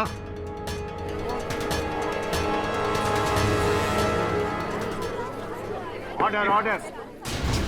योर ऑनर, राजेश के घर में अपना कुछ सामान वापस लेने गई थी। कैसा कैसा सामान? वो एक बार मैं राजेश के घर उसके साथ गई थी तो मैं अपना हैंडबैग वहीं पे छोड़कर आ गई थी। कल मैं उसके घर के सामने से गुजर रही थी तो मैंने सोचा कि अपना हैंडबैग वापस लेकर के आ जाती हूँ। बस इतनी छोटी सी बात पर ये बेवड़ा इतना भड़क गया और इतना बड़ा बवाल मचा दिया इसने। सर, मुझे लगता है ना कि राजेश का खून इसी ने किया है ताकि राजेश की सारी प्रॉपर्टी का अकेला हिस्सेदार बन जाएंगे। अब जानती है मीरा जी, मेरे सहायक वरुण के द्वारा ऐसी जानकारी मुझे प्राप्त हुई है जिसके कारण एक नया उद्देश्य सामने आया है राजेश जी की हत्या का। आप किस सच्चाई की बात कर रहे हैं mister Pathak? Your honour, Meera ji कुछ समय पहले ही एक डॉक्टर के पास गई थी। डॉक्टर के पास गई थी? नहीं, डॉक्टर विमला अवस्थी। ऑनर, इस केस में डॉक्टर का क्या लेना देना? जायसवाल साहब, लेना देना ये है कि डॉक्टर विमला अवस्थी एक गायनाकोलॉजिस्ट है। मीरा जी उनके पास गर्भपात कराने गई थी। तो हुआ ये कि आप डॉक्टर विमला अवस्थी के पास जो एक गायनाकोलॉजिस्ट हैं उनके पास गई गर्भपात कराने, जिसका ये अर्थ होता है कि आपके पेट में बच्चा था। आपके अपने कथन के अनुसार आपके और राजेश के बड़े नजदीकी संबंध थे, तो स्पष्ट रूप से जो बच्चा आपके पेट में था वो राजेश का ही होगा संभवतः। और जब आपने राजेश से ये बात कही और विवाह करने का दबाव डाला तो प्राय जैसे होता है राजेश ने इनकार कर दिया होगा। नहीं कर सकता इस वक्त शादी में। तुम इस बच्चे का क्या करूं राजेश? गिरा दो। गिराऊंगी, सिर्फ तुम्हारे पाप को नहीं, इस बच्चे के बाप को भी। लेकिन मैंने राजेश का खून नहीं किया है। मैं मानता हूँ आपकी बात को मीरा जी, और पाठक साहब प्लीज आप मेरी बात मान लीजिए ना कि राजेश की जो हत्या हुई है वो सौरभ की गन से ही हुई है। मानते हैं ना आप मेरी बात? जहाँ तक योर ऑनर मीरा का पहुँचना नामुमकिन है, तो साफ है बात कि राजेश चक्रधर का खून सिर्फ और सिर्फ सौरभ आचार्य ने ही किया है। योर ऑनर, अभियोग पक्ष महोदय का बस चले तो ये रूपल जी की हत्या भी मेरे मुवक्किल के सर मढ़ दे। इनके पास कोई तथ्य नहीं है ये साबित करने का कि जेल में से सलाखों के पीछे से मेरे मुवक्किल अचानक मिस्टर इंडिया बनकर ओझल हो गए और रूपल की हत्या करने के पश्चात पुनः वापस लॉकअप में लौट आए। मैं मानता हूँ ना आपकी बात, मैं मानता हूँ रूपल का खून किसी और ने किया है, किसी और मकसद से किया है, और वो क्या है वो अभी साबित करूँ। लेकिन योर ऑनर, उसके लिए मुझे अशोक चक्रधर को यहाँ कटघरे में एक बार फिर बुलाना हो। अशोक चक्रधर जी, आपने ये तो बता दिया अदालत में कि आप रूपल जी को ब्लैकमेल कर रहे थे, लेकिन ये नहीं बताया आपने कि क्यों ब्लैकमेल। खैर आपकी गलती नहीं है, शायद पाठक साहब आपने पूछा नहीं कि कोई बात नहीं, मैं पूछ लेता हूँ। बताइए क्यों ब्लैकमेल कर रहे थे आप रूपल जी को? वो सर एक्चुअली राजेश भाई की जेब से मुझे जो सीडी मिली थी उसमें रूपल जी का एक वीडियो था। बंद कमरे की ऐसी तस्वीरें जिसके बारे में बताते हुए मुझे शर्म आ रही है सर। पर ये जो है ना सौरभ आचार्य, ये आपको इसके बारे में डिटेल में बता सकते हैं सर। क्यों? वो क्यों बता सकते हैं? क्योंकि उस सीडी में रूपल जी के साथ कोई और नहीं बल्कि यही थे। क्या क्या नाम से आप इल्जाम लगा रहे हो तुम मुझ पर? मैं और रूपल के साथ, वो भी बंद कमरे में? अब सर मैंने वीडियो में जो देखा सर वही बोल रहा हूँ, एकदम एडल्ट सीन।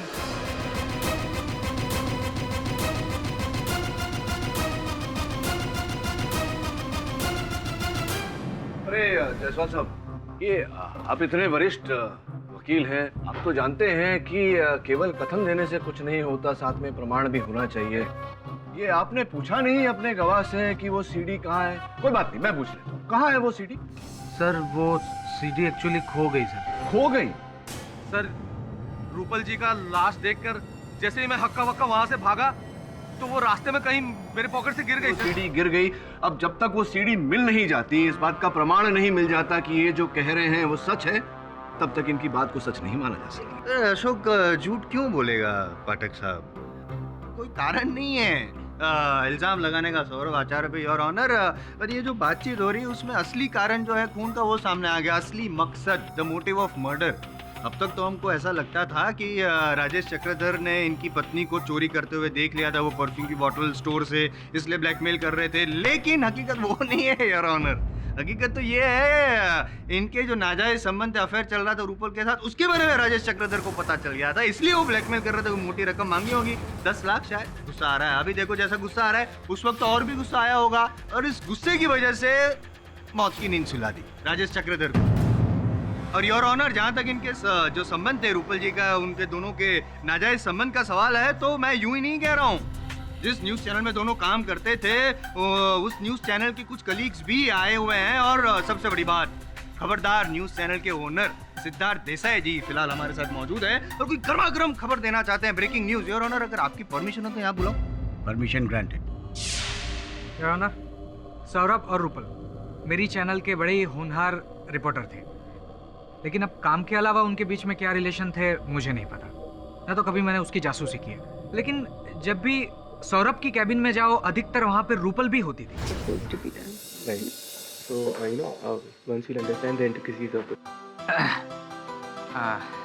मैंने आप लोगों को ज़्यादा डिस्टर्ब तो नहीं किया? नहीं बॉस। एनीवेज, इतनी रात हो गई, आप लोगों को घर नहीं जाना क्या? जाएंगे बॉस, लेकिन काम खत्म होने के बाद। ओके, ठीक है। रात भर वो लोग चैनल में रुकते भी थे, लेकिन क्या काम करते थे मुझे नहीं पता। मिस्टर देसाई, आप मेरे बारे में ऐसी बात कर रहे हैं? मेरा और रूपल का सिर्फ और सिर्फ प्रोफेशनल रिलेशन था। रात भर जग के मैं चैनल की टीआरपी बढ़ाने के लिए काम कर रहा था। सौरभ, ये बात मैं ऑलरेडी अदालत में बता चुका हूँ, और तुम्हारी काबिलियत पे मुझे कभी भी कोई शक नहीं था। ये बात तुम भी अच्छी तरह से जानते हो, राइट? लेकिन योर ऑनर, जब मैंने रूपल को सौरभ की जगह पे प्रमोट किया तो मयंक ये काफी मुझसे खफा थे। यहां तक कि मेरी कैबिन में भी आए और मुझसे झगड़ने लगे। मिस्टर देसाई, मुझे आपसे कुछ अर्जेंट बात करनी है right now. Call you back. इतने गुस्से में क्यों बात कर रहे हो? लेकिन तो क्या करूं? आपके चैनल का सबसे पुराना रिपोर्टर हूं मैं। सोचा था सौरभ के मर्डर केस में फंसने के बाद मेरे लिए गोल्डन चांस था, पर नहीं, वो चांस आपने रूपल को दिया, जो एक वक्त मेरी असिस्टेंट हुआ करती थी, उसे सीधा मेरा सीनियर बना दिया। ये मैं बिल्कुल सहन नहीं करूंगा मिस्टर देसाई। जिस तरह सौरभ की करियर क्या लाइफ बर्बाद हुई है ना, उसी तरह मैं रूपल की लाइफ भी बर्बाद करके रहूंगा। ऐसा मजा चखाऊंगा उसे कि इस जन्म क्या, अगले जन्म तक याद रखेगी। रूपल जी को मजा चखाने वाले भद्र पुरुष आप ही हैं मयंक जी। नहीं मिस्टर भट्ट, उस वक्त मैं काफी गुस्से में था, इसलिए ऐसा बोल गया। मेरा कुछ ऐसा इरादा नहीं था। अगर आपके सामने आपके जूनियर को प्रमोशन मिल जाए और आप वहीं के वहीं चिपके रहे तो थोड़ा तो बुरा लगता है, पर थैंक गॉड मिस्टर देसाई को रेजिग्नेशन सौंपते ही मुझे एक ओवरसीज चैनल में चीफ न्यूज रिपोर्टर का जॉब मिल गया। हाँ, राइट। अगर मुझसे भूल नहीं हो रही तो ये वही सिंगापुर वाली चैनल है जिसमें मंत्री तिवारी जी के साले साहब की भागीदारी है। अब सीधा मेरे मन में ये प्रश्न उठता है कि ऐसा क्या किया आपने मंत्री तिवारी साहब को प्रसन्न करने के लिए जिसके कारण उन्होंने आपको वहां सिंगापुर वाले चैनल में चीफ रिपोर्टर की नौकरी देके प्रसन्न किया? आपकी तो बोलती बंद हो गई। मंत्री जी से पूछता हूँ, तिवारी साहब मयंक को कब से जानते हैं? अब इतना कहाँ याद रहता है, कितने जर्नलिस्ट मिलते रहते हैं, मयंक भी कभी मिला होगा। हाँ, क्योंकि पहले कभी आपको उसके साथ नहीं देखा, तो आजकल बड़ी घोर साठगांठ चल रही है आप दोनों के बीच। मेरे सहायक ने आप दोनों को आपकी गाड़ी में एक साथ देखा और आपने अपने साले साहब के चैनल में बड़ा ऊंचा पद दिलाया है मयंक को। तो क्या कारण है, क्यों इतने दयालु बन रहे हैं आप मयंक पर? इस केस का इससे क्या लेना देना है? ये क्या वाहियात सवाल है जज साहब? नहीं, बिल्कुल उचित प्रश्न किया है मैंने तिवारी जी। योर ऑनर, पिछले महीने ही एक राष्ट्रीय चैनल पर तिवारी साहब ने सौरभ आचार्य से प्रतिशोध लेने की बात की थी। उसके 2 दिन बाद ही राजेश की हत्या हो। पूरी तरह से संभव है योर ऑनर कि ये पूरी योजना तिवारी साहब ने रची हो, मयंक की सहायता लेकर। मयंक से पहले सौरभ जी के बारे में पूरी जानकारी प्राप्त की हो और फिर एक षड्यंत्र के तहत इनकी गाड़ी से गन निकालकर। ये क्या बकवास है पाठक जी? एक तो मुझ जैसे वरिष्ठ मंत्री को यहाँ कटघरे पे खड़ा किया, यही बहुत है। ऊपर से आप मुझ पर घिनौना इल्जाम लगा रहे हो। होश में तो हो आप? हाँ, मैं तो होश में हूँ मंत्री महोदय, लेकिन आप आक्रोश में हैं और इसी आक्रोश के चलते आपने राजेश की हत्या की। और जब रूपल को आपके और मयंक के इस मिलीभगत के बारे में पता चला तो आपने रूपल को भी मरवा दिया। और मयंक ने इस योजना में आपका साथ दिया, इसीलिए आपने अपने साले साहब की चैनल में उसे इतने उच्च पद पर नियुक्त किया या नहीं? केडी पाठक, तुझे अंदाजा नहीं है तू किससे पंगा ले रहा है। दिल्ली तक पहुंच है मेरी, तू मेरा कुछ नहीं बिगाड़ सकता।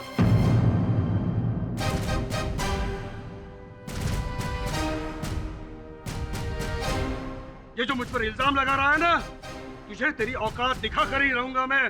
तेरा वकालतनामा रद्द नहीं करवा दिया तो मेरा नाम भी सदानंद तिवारी नहीं। Your honour. मिस्टर तिवारी, आप प्लीज शांत हो जाइए। जनता के प्रतिनिधि होकर इस तरह का अभद्र व्यवहार आपको शोभा नहीं देता। यह अदालत तब तक किसी को भी गुनहगार नहीं मानती जब तक आरोप पूरी तरह साबित नहीं हो जाता।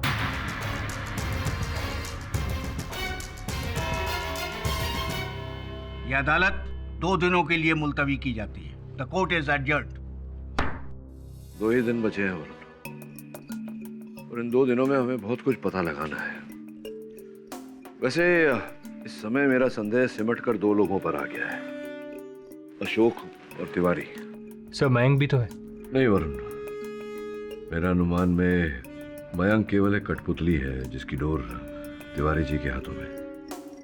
वैसे ये जो अशोक ने खुलासा किया है नया, मुझे गहरी सोच में डाल दिया है। ये वास्तव में रूपल और सौरभ के बीच कोई आपत्तिजनक संबंध तो नहीं था जिसके कारण पहले राजेश सौरभ को ब्लैकमेल कर रहा था और फिर अशोक रूपल को। सर, अगर सौरभ हमसे एक बार झूठ बोल सकता है तो 2 बार क्यों नहीं? काश वो सीडी गुम नहीं हुई होती तो आज इस रात से पर्दा उठ चुका होता कि अशोक कितना सच बोल रहा है। झूठ बोल रहा है वो। सौरभ मुझे धोखा नहीं दे सकते। उस दिन अदालत में जब उन पर वो गंदा इल्जाम लगाया जा रहा था, तब मुझे रियलाइज हुआ कि मुझसे कितनी बड़ी गलती हो गई। वरुण, मैंने तुमसे झूठ बोला था। उस रात तुम्हारी डायरी मैंने चुराई थी जिसमें तुमने वो सीडी रखी थी। तो फिर आपने मुझे बताया क्यों नहीं? क्योंकि घर जाते वक्त वो बैग मुझसे ऑटो में छूट गया। इतनी मुश्किल से एक सबूत मिला था, उससे मैं अपने हस्बैंड को बेगुनाह साबित कर सकती थी, लेकिन मैंने वो भी खो दिया।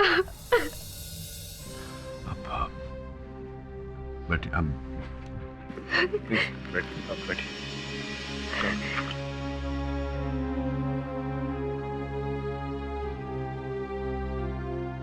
आज मेरी चोरी की आदत की वजह से मैंने एक अहम सबूत खो दिया। लानत है मुझे अपने आप पर। ये लीजिए, आज तक मैंने जो भी चुराया है वो सब लाई हूँ। ये सब आप पुलिस पे दे दीजिए और मुझे जो भी सजा मिलेगी उसके लिए मैं तैयार हूँ।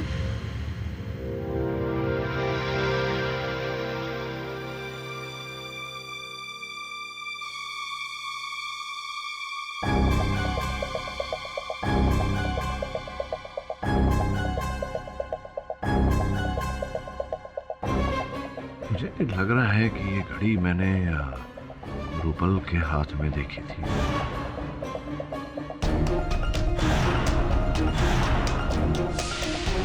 रूपल की घड़ी है, देखी। सेकंड हियरिंग के वक्त मैं रूपल के पास बैठी थी और मैंने उसके बैग से ये वॉच निकाल ली थी।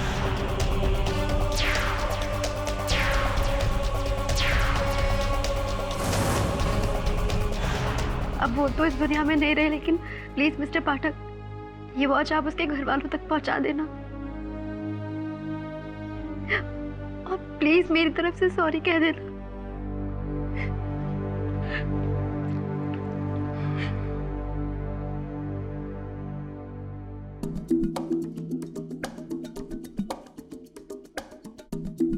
और इस घड़ी के पीछे एस लिखा हुआ है।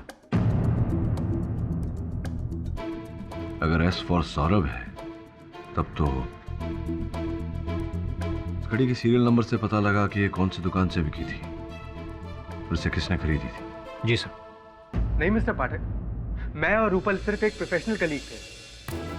हाँ, लेकिन जब उसे मालूम पड़ा कि मैं खबरदार न्यूज़ चैनल छोड़कर एक नया न्यूज़ चैनल ज्वाइन करने वाला हूँ तो वो मेरे साथ ज़्यादा टाइम स्पेंड करने लगी, क्योंकि वो मुझसे मीडिया की बारीकियाँ सीखना चाहती थी।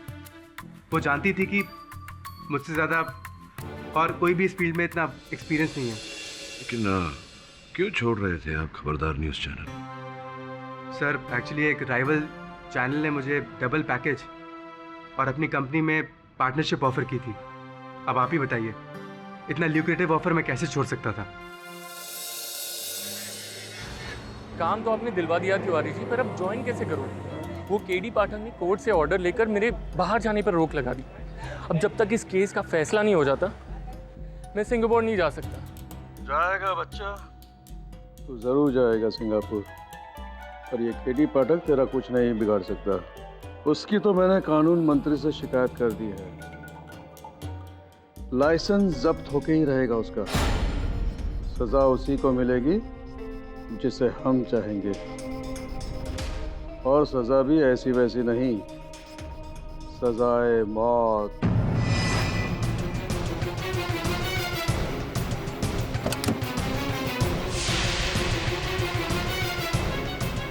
तुम देखो, मैं किसी को कुछ नहीं बताऊंगा।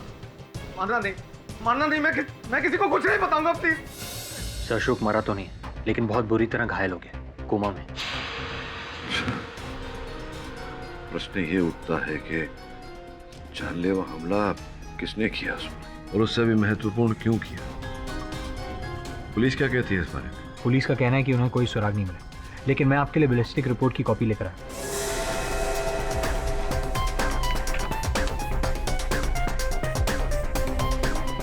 Glock 23 RTF-1। ग्लॉक 23 RTF-1 नहीं। रूपल मर्डर केस की बैलिस्टिक रिपोर्ट कहाँ है? सिड्रॉन।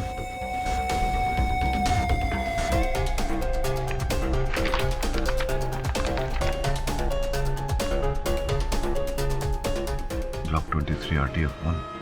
तुम्हें पूरा विश्वास है कि वो कागजात तुम्हारे घर पर ही? हाँ मिस्टर पाठक, जहाँ तक मुझे याद है मैंने उन पेपर्स को बेडरूम के ड्रॉर में ही रखा था।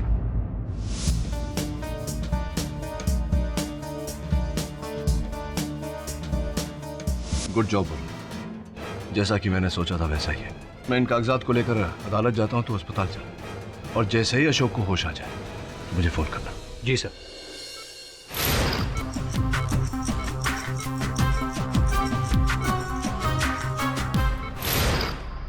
मेरे हाथ में कुछ बैलिस्टिक रिपोर्ट्स हैं।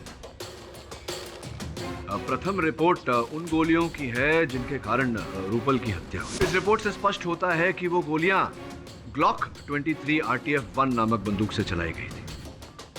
द्वितीय रिपोर्ट योर ऑनर उन गोलियों की है जिससे अशोक पर हमला किया गया। इस रिपोर्ट से स्पष्ट होता है कि वो गोलियां भी ग्लॉक 23 RTF-1 से चलाई गई। तृतीय रिपोर्ट योर ऑनर उन गोलियों की जिससे राजेश को मारा। फर्क केवल इतना है योर ऑनर कि वो बंदूक ग्लॉक 23 RTF-1 का नया प्रतिरूप है, ग्लॉक 23 RTF-2। पाठक साहब, क्या नॉलेज है आपके पास गन की? क्या बात करूं? बात करिए ना, क्यों बात तो करिए? आप अभी फिलहाल उसकी बात मत कीजिए। क्या लगा रखा है? RTF, BTF, रेंज 1, रेंज 2, नया पुराना, क्या है योर ऑनर? Time waste. ये सब गन का नॉलेज यहाँ पे अदालत में देके क्या साबित करना चाहते हैं? क्या रिश्ता क्या है?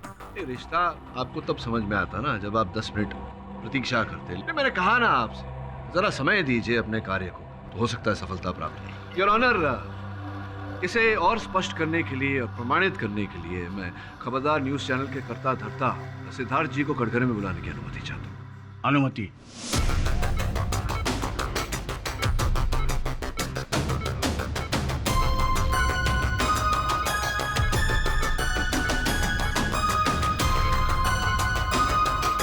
Doctor doctor.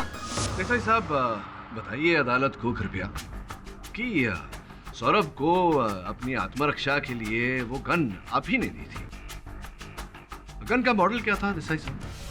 मॉडल, हाँ लेकिन वो वही गन थी जो पुलिस को कार में से बरामद हुई थी, जिससे राजेश की हत्या हुई, यानी कि हत्या का औजार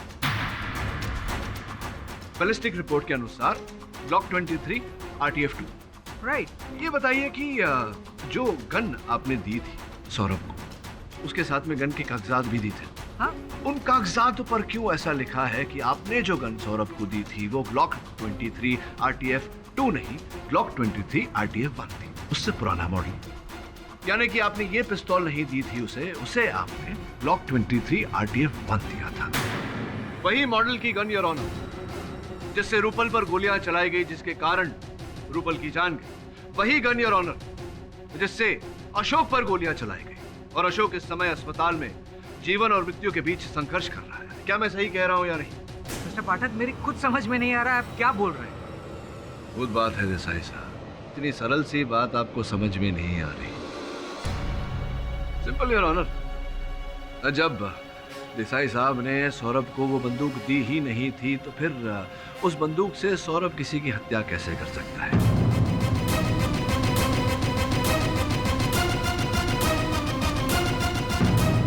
प्रश्न यहाँ ये उठता है कि उस बंदूक से हत्या किसने की और उस बंदूक को कब बदला गया?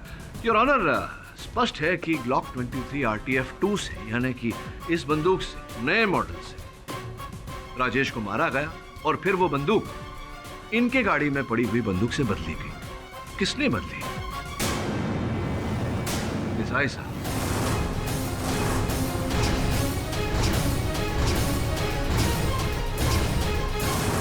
मेरी जानकारी के अनुसार ये दोनों पिस्टल्स के मालिक आप थे। 2009 में आपने ग्लॉक 23 RTF 1 खरीदा, और उसके 4 साल बाद जब उसका नया मॉडल आया RTF 2, तब आपने बाजार से वो भी खरीदा। कमाल है मिस्टर पाठक, क्या गन का नया मॉडल खरीदना कोई गुनाह है क्या? नहीं, लेकिन बंदूकें खरीद कर लोगों की हत्या करना ये तो दंडनीय अपराध है देसाई साहब। Mister Pathak, do you have any idea? मैं इतनी बड़ी चैनल चलाता हूँ, सोसाइटी में, मीडिया में मेरी एक इमेज है, और आप ये कह रहे हैं कि ये सारे कत्ल, ये सारे मर्डर्स मैंने किए हैं? और ये सब मर्डर करने के बाद मैं एक ऐसे आदमी को फंसाऊंगा जो मेरी चैनल का इतना बड़ा रिपोर्टर है, नंबर 1 रिपोर्टर है, उसी को मैं फंसाऊंगा? नंबर 1 रिपोर्टर आपके चैनल का अगर जाकर किसी प्रतिद्वंदी चैनल से जुड़ना चाहे, तब तो गुस्सा तो आएगा आपको, जैसे कि आया, और आपने जो किया वो किया। क्या सौरभ चैनल छोड़ने वाला था? आपको पता नहीं था इस बात का? नहीं, इसने मुझे कभी नहीं बताया। हाँ, मैंने मिस्टर देसाई को इसके बारे में कुछ नहीं बताया था। मैंने ये बात सिर्फ रूपल से डिस्क्लोज की थी। इसके अलावा भी और कई सारी ऐसी बातें होंगी जो आपने सिर्फ और सिर्फ रूपल के सामने डिस्क्लोज की होगी। आई एम सॉरी टू से, मैं नहीं कहता, लेकिन शायद लोग सही कहते हैं, और अशोक ने भी जो सीडी में देखा होगा वो शायद सही होगा। अशोक ने तो बहुत कुछ देखा है देसाई साहब, अपने हत्यारे का चेहरा भी देखा है। बस उसके होश में आने की प्रतीक्षा कर रहे हैं हम। जैसे ही वो होश में आ जाएंगे, असल हत्यारे का चेहरा सामने आ जाएगा। तो इंतजार कीजिए मिस्टर पाठक, कौन मना कर रहा है आपको? इंतजार कीजिए, पर मेरी बाल के खाल निकालने पर आप क्यों तुले हुए हैं? केवल वार्तालाप कर रहा हूँ आपसे, भेंट देने का बड़ा शौक है आपको। हाँ? कि ये से एक बड़ी प्यारी सी महंगी सी घड़ी है मेरे जेब में। अब ये मत कहना कि इस घड़ी को आप नहीं पहचानते। हाँ, मैं बताऊं यार आप? नहीं, ये घड़ी मैंने रूपल को दी थी। अब आप कहेंगे कि मेरा और रूपल का कोई चक्कर था, राइट? प्रश्न पूछने से पहले ही आप भाग गए और आपने उत्तर दे दिया। वाह, क्या बात है mister KD Pathak, for your kind information. हाँ, मैंने रूपल को ये घड़ी दी थी क्योंकि उसने एक बहुत अच्छी योर ऑनर एक डॉक्यूमेंट्री बनाई थी, उसके लिए मैंने उसको ये घड़ी दी थी। Mister Pathak, that was a gift. ये तो समय बताएगा। ये बताइए आप कि इस घड़ी के अतिरिक्त आपने और भी भेंट दिए थे, रूपल को दिए थे। पुलिस ने रूपल के घर से ऐसी कई वस्तुएं बरामद की हैं, कीमती नेकलेस, हीरो से जड़े अंगूठी इत्यादि इत्यादि। और तहकीकात करने पर पुलिस ने ये पता लगाया है कि आप ही ने उनके दाम भरे और आप ही ने भेंट स्वरूप दिए थे उन्हें। Mister Pathak, stop it please. Your honour, मैं शादीशुदा इंसान हूँ। अब मिस्टर पाठक इस तरह से मेरे कैरेक्टर पे पॉइंट आउट कैसे कर सकते हैं? और अशोक ने भी जो सीडी देखी है उसमें सौरभ और रूपल एक साथ देसाई साहब, वो जो सीडी थी जो अशोक ने देखी थी, वास्तव में उस पर रूपल और सौरभ नहीं, रूपल और आप थे।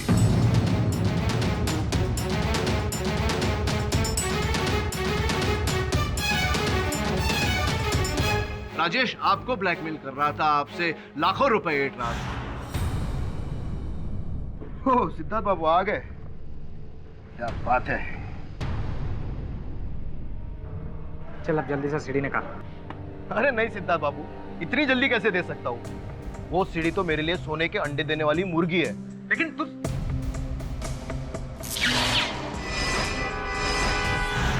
तो कुल मिला के वास्तविकता ये है देसाई साहब कि आप राजेश को पैसे देते देते तंग आ चुके थे। फिर एक दिन अचानक आपने राजेश को अपने ही ऑफिस में सौरभ से मिलते हुए देखा।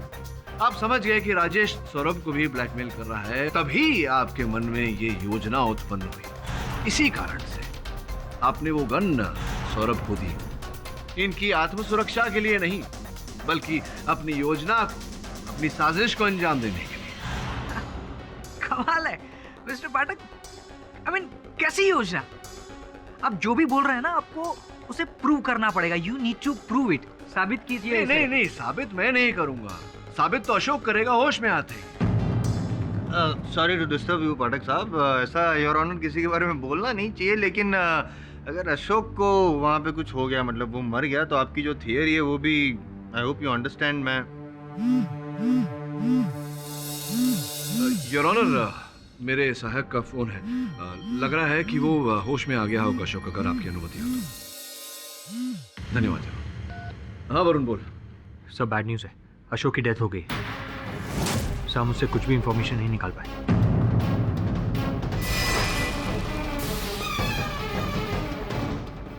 अच्छा, क्या बात है? That's good news Varun. होश आ गया अशोक को?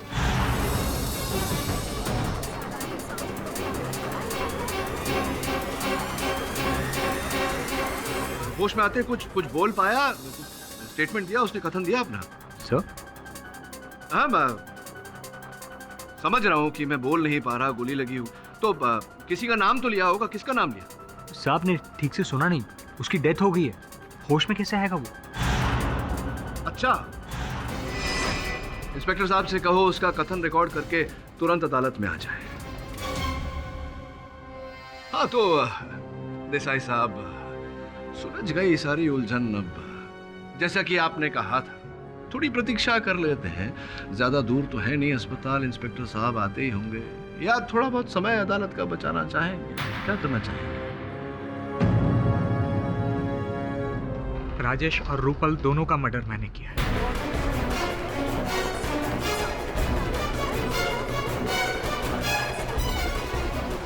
अशोक पर भी मैंने ही हमला किया और सौरभ को भी मैंने ही फंसाया।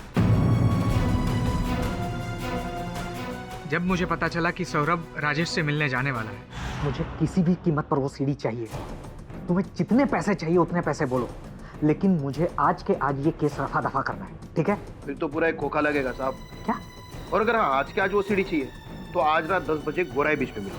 नहीं 10 बजे नहीं, थोड़ा जल्दी मिलो, क्योंकि आज रात 10 बजे मैंने तुम्हारे ऑफिस के एक क्लाइंट को टाइम दिया। ठीक है। करीबन 9:45 बजे मैं वहां पे पहुंच गया। मैं वहां पे सिर्फ बंदूक और खाली बैग लेके गया था, क्योंकि पैसे तो मुझे उसे देने नहीं थे। मैंने जाने के साथ ही उस पर अटैक कर दिया। तभी मैंने एक गाड़ी की आवाज सुनी। मुझे पता लग गया कि ये गाड़ी शायद सौरभ की हो सकती है, इसीलिए जाके मैं झाड़ियों में छुप गया। और जैसे ही मौका मिला मैं सौरभ की गाड़ी के पास गया। मैंने सौरभ की गाड़ी खोली और गन एक्सचेंज कर लिया।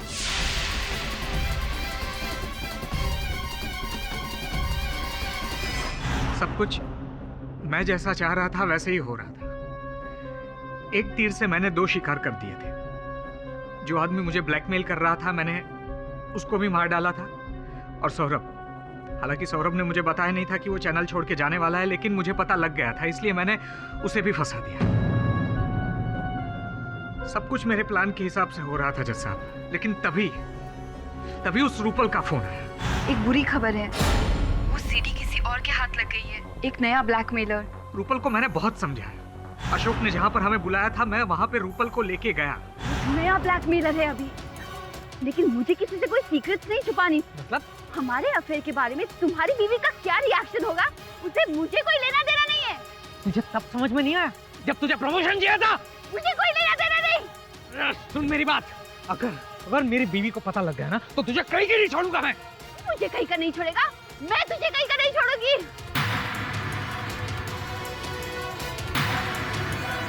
रूपल का मर्डर करने के बाद मैं वहां से भाग सकता था, लेकिन मैं भागा नहीं, क्योंकि मैं जानना चाहता था कि वो ब्लैकमेलर है कौन। और तभी नकाब पहन के वहां पे अशोक आया। रूपल की लाश देख के वो भागने लगा।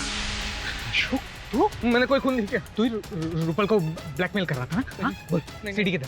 सीढ़ी कहाँ है? सीढ़ी थी लेकिन लगता है गिर गई। मैं और अशोक सीढ़ी ढूंढने लगे कि तभी वहां पे वरुण आ गया। इसलिए मैं और अशोक बिना सीढ़ी लिए ही वहां से भाग गए। मैंने उसे 3 लाख रुपए दिए सीढ़ी का राज छुपाने के लिए, और ऊपर से और 5 लाख रुपए दिए सौरभ के बारे में झूठी गवाही देने के लिए। देसाई साहब, आपको अशोक को मारने की जरूरत क्यों पड़ी? क्योंकि इतने पैसे देने के बावजूद भी वो मेरा राज खोलना चाहता था। मेरे पास और कोई ऑप्शन नहीं था, इसीलिए मैंने तय किया कि मैं इसका भी खून कर दूंगा।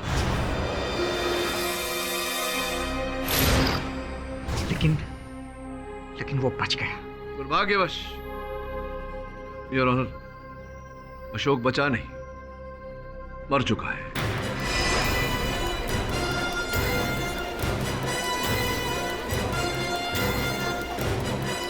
आपने एक नहीं 3 खून किए हैं देसाई साहब। अभी तो आपने कहा कि वो मरा नहीं, बच गया है, और उसका स्टेटमेंट। देसाई साहब, कभी कभी सीधी उंगली से घी ना निकले, थोड़ी टेढ़ी कर लेनी चाहिए। Defence rest. सभी पक्षों और गवाहों को सुनने के बाद यह अदालत सौरभ आचार्य को इस केस से बाइज्जत बरी करती है और सिद्धार्थ देसाई को इन तमाम हत्याओं के जुर्म में फौरन हिरासत में लेने का हुक्म देती है। The case is closed.